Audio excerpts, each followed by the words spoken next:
राष्ट्र सह्याद्री, आवाज जनतेचा, प्रयत्न जनहिताचा. पोलीस अधीक्षक पथक अहिल्यानगर यांची राहुरी परिसरात देशी विदेशी दारूवर कारवाई. 25,000हून अधिक मुद्देमाल जप्त. अधीक्षक पथकाने लोणी पोलिसांच्या सहाय्याने राहुरी परिसरात अवैध दारू विक्री विरोधात धडक कारवाई करत 3 वेगवेगळ्या प्रकरणात देशी व विदेशी मद्याचा साठा जप्त केलाय. 29 मे 2026 रोजी करण्यात आलेल्या या कारवाईत महाराष्ट्र दारूबंदी कायदा कलम 65 अन्वये गुन्हा दाखल करण्यात आलाय.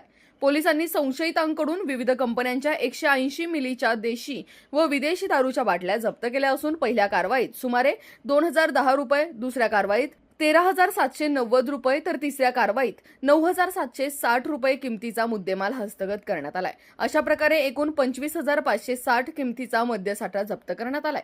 ही कारवाई राहुरी पोलीस स्टेशन हद्दीत करण्यात आली असून फिर्यादी लोणी पोलीस ठाणे येथील रवींद्र मेढे यांच्या फिर्यादीवरून फिर्याद दाखल करण्यात आली आहे.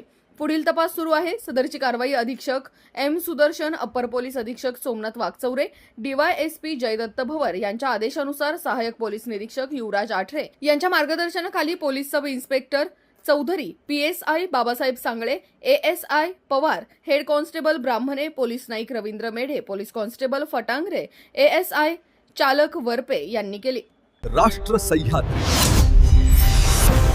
आवाज जनतेचा, प्रयत्न जनहिताचा.